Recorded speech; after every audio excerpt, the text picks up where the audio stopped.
Hello বন্ধুরা, good morning, welcome back to my channel happy DP family. তোমরা সবাই কেমন আছো? আশা করছি সবাই খুব ভালো আছো, আর আমি আমার ফ্যামিলি সবাই খুব ভালো আছি। দেখতে পাচ্ছ সকাল সকাল চলে এসেছি হাতে দুধের গ্লাস নিয়ে। এই যে দুধের গ্লাস, মেয়েকে দুধ খাওয়াচ্ছি। আর আমি পাপিয়া তোমাদের সামনে সকাল সকাল একটা মিষ্টি ব্লগের সঙ্গে মেয়েকে দুধ খাওয়াতে খাওয়াতে চলে আসলাম। তো যাই হোক, মেয়ে সব সময় খাওয়া নিয়ে গন্ডগোল আমার আর ভালো লাগে না। আর যখনই মেয়ের সামনে ক্যামেরাটা অন করি তখন আমার মেয়ে সব সময় ভালো। তাই ভাবলাম যে আজকে মেয়েকে দুধ খাওয়াতে খাওয়াতে ব্লগটা স্টার্ট করে দিই। তো মেয়ে তো ওইদিকে বেজায় খুশি যে মা আজকে আমার সামনে ক্যামেরা করতে করতে মা আমাকে খাওয়াচ্ছে। তার জন্য মেয়ে চুপচাপ খেয়ে নিচ্ছে, জানো তো বন্ধুরা। আর না যে খাওয়াতে গেলে কি কষ্ট। তো এই যে আমাদের তিশামণি ঘুম থেকে উঠে এখন আসলো আমাদের ঘরে। তো তিশামণিকে বলছি দোকান থেকে একটা জিনিস নিয়ে আসতে, আর মেয়ে এদিকে বায়না ধরেছে দিদির সাথে যাবি। দিদির সাথে যাবি? দিদি নিয়ে যাবে না বলছে। দিদি নিয়ে যাবে না, দিদিকে বল, জিজ্ঞাসা কর। এখন দুই বোনের মধ্যে এটা নিয়ে ঝগড়া চলছে। তো যাই হোক, দেখা যাক কতদূর ঝগড়াটা হয় বন্ধুরা, ঠিক আছে? তারপরে আসছি। তো তারপরে আর কি বন্ধুরা, ওইদিকে ওরা দু বোন ঝগড়া করুক আর এইদিকে আমি আমার কাজ করি। তো তারপরে ছাগলগুলোরও তো খিদে পেয়েছে, তা অনেকটা বেলাও হয়ে গেছে। তো সেই কারণে ভাবলাম যে ছাগলের বিচুলিটা মেখে দিই, আর ওদের ঝগড়া শুনি। আমি ছাগলের বিচুলি মাখতে মাখতে বোরও হবো না, ওদের ঝগড়াও শোনা হবে। তো যাই হোক, এই দেখো ছাগলকে বিচুলি মেখে দিয়েছি, তো ওদেরকে দিয়ে দিই। স্নান করে চলে এসেছি বন্ধুরা, স্নান করা কমপ্লিট। আর ওইদিকে ছাগলকে বিচুলি মেখে দিলাম। তোমরা তো দেখলেই যে ছাগলকে বিচুলি মেখে দেওয়া হয়ে গেছে। আর মেয়ে গেছে গ্রামের পুজোতে। আজকে যেহেতু মনসা পুজো, গ্রামে মনসা পুজো হচ্ছে, মেয়ে গেছে ওইখানে পুজো দেখতে, প্রসাদ খেতে। আর আমি সে মেয়ের জন্য অপেক্ষা করছি। এবার মেয়ে বাড়ি আসলে পান্তো খাবো, যেহেতু আমাদের আজকে রান্না করতে নেই। তো পান্তো করা আছে আলু ভাতে দিয়ে, মেয়ে বাড়ি আসুক তারপরে সেটাই খাবো। এখনও খাওয়া দাওয়া হয়নি সকালে। তো তারপরে ঝগড়া টগড়া করে নিয়ে ওর দিদির সাথে গেছিলো দোকানে। আর ওই দিক থেকে আসার পথে তো এই দেখো পুজোর প্রসাদ নিয়ে এসেছে। মনসা ঠাকুরের পুজো হয়েছিল, তো সেই পুজোর প্রসাদ নিয়ে এসছে আমার জন্য, আমার মেয়ে। তো আমার মেয়ে যেখানেই যাক না কেন বলবে আমার মার প্রসাদ দেবা না, জানো তো বন্ধুরা। তো তারপরে এই দেখো, আমাদের যেহেতু আজকে রাঁধতে নেই, তো পান্তো আলু ভাতে দিয়ে রেখেছিলাম, তো বললামই।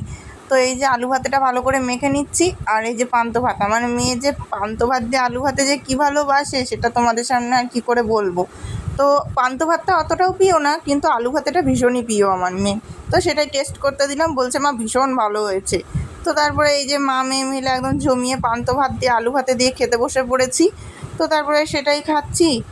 তো তারপরে আর কি, এই যে আমার মেজোজাও এসেছিলো। তারপরে এই দেখো বন্ধুরা, এদিকে আমাদের পুচকে বাবু স্ট্যান্ড কার না কী কার বলে, সে উচ্চারণও করতে পারি না, ওই কার নিয়ে এসেছে। আর এই যে মেয়ের জন্য নিয়ে এসছে খেলনাবাটি। আমার শ্বশুর গেছিলো মেলায়, মনসা ঠাকুর পুজোর মেলা হচ্ছে আমাদের এখানে, তো সেই মেলার থেকে। আর এই যে মেলার থেকে আমাদের 3 বৌমার জন্য খাবার এনেছে, জিলিপি আর এই যে গজা, আর এনেছে তারপরে এটা দাঁড়াও দেখাচ্ছি তোমাদের, এটা এনেছে ছিল গরম গরম বাদাম ভাজা। ঠিক আছে, আমাদের 3 বৌমার জন্য এই যে খাবার এনেছে। আর তারপরে এই যে প্রসাদও এনেছে তার সঙ্গে। সমস্ত কাজ বাজ কমপ্লিট হয়ে গেছে বন্ধুরা। বিকালবেলা ঘর ঝেটানো টেটানো যেগুলো থাকে আর কি, টুকটাক কাজ বিকালবেলা সমস্ত কাজ কমপ্লিট দিয়ে চলে আসলাম তোমাদের সামনে। আর বরমাসের কাছে ফোন করেছি, বরমাসে বলছে আজকে বাড়ি আসবে না, দুপুরবেলা বাড়ি আসবে না বলেছিল। পান্তো ভাত খাওয়ার ভয় বরমাসের বাড়ি আসবে না, ওরা এত পান্তো ভাত খাওয়ার ভয়। আমার বরমাসের আবার কি জানো তো বন্ধুরা, 3 বেলায় ও চায় গরম গরম খেতে, মানে সে যাই হোক না কেন এক তরকারি ভাত খাবে, কিন্তু 3 বেলায় ও গরম গরম খেতে চায়, এই হলো বিষয়। পান্তো ভাত খাওয়ার ভয় বরমাসের বাড়ি আসেনি। কি চিন্তাও লাগে, হাসিও লাগে। তো হোটেলে খেয়ে নিয়েছে, ফোন করেছিলাম, বললো হোটেলে খেয়ে নিয়েছি, পান্তো ভাত খাবো না, ভালো লাগে না। তো সেই জন্য আর আসেনি। আর আমার এদিকে বিকালের টুকিটাকি কাজও কমপ্লিট হয়ে গেছে। আর মেয়ে গেল ওর মেজমার সাথে, আমার একটা জেঠি শাশুড়ি বাড়ি মনসা পুজো হয়েছে, তো এখানে গেল প্রসাদ খেতে ওর মেজমার সাথে। আমি আর যাইনি বন্ধুরা, ভালো লাগছে না বলে। এই হলো গিয়ে বিষয়। তো যাই হোক, আর আমাদের তিশামণির জ্বর এসেছে, মনটা ভালো লাগছে না ওর জন্য, জানো তো।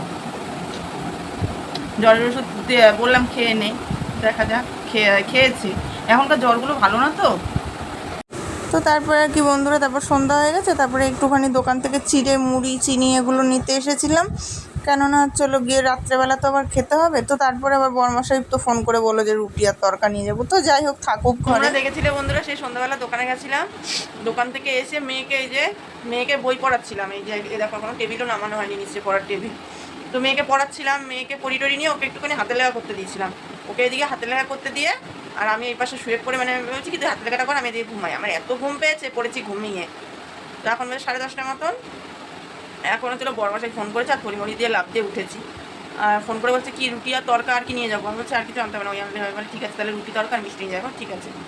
তো তারপরে দেখো, আমার মেয়ে বলছে ও মা আমার তো পড়া হয়ে বই গুছিয়ে আমি বসেই আছি, তোমার এখনো ঘুম ভাঙছে না মা?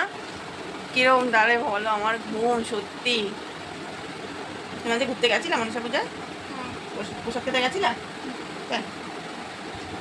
তো যাই হোক বন্ধুরা, ভিডিওটা আর বড় করছি না, এখানে শেষ করে দিচ্ছি। সবাই ভালো থাকো, সুস্থ থেকো, আর সদা সর্বদা হ্যাপি ডিপি ফ্যামিলির সাথে যুক্ত থেকো। আমি তোমাদের পাশে সবসময় আছি, ছিলাম, থাকবো। তার জন্য আমাকে একটু সময় দিও, আমি অবশ্যই তোমাদেরকে ব্যাক সাপোর্ট করে দেবো, ঠিক আছে? আর যারা যারা আমার কাছ থেকে এখনও সাপোর্ট পাওনি, অবশ্যই অতি অবশ্যই আমার ভিডিওতে বা আমার পোস্টে একটা কমেন্ট করে যেও, আমি তাদেরকে গিয়ে অবশ্যই ব্যাক সাপোর্ট দিয়ে আসবো। তো চলো আজকে আমাদের tata, bye bye, good night. তো দেখাবে নতুন একটা মিষ্টি ব্লগের সঙ্গে। ততক্ষণ tata. Tata, bye bye, good night.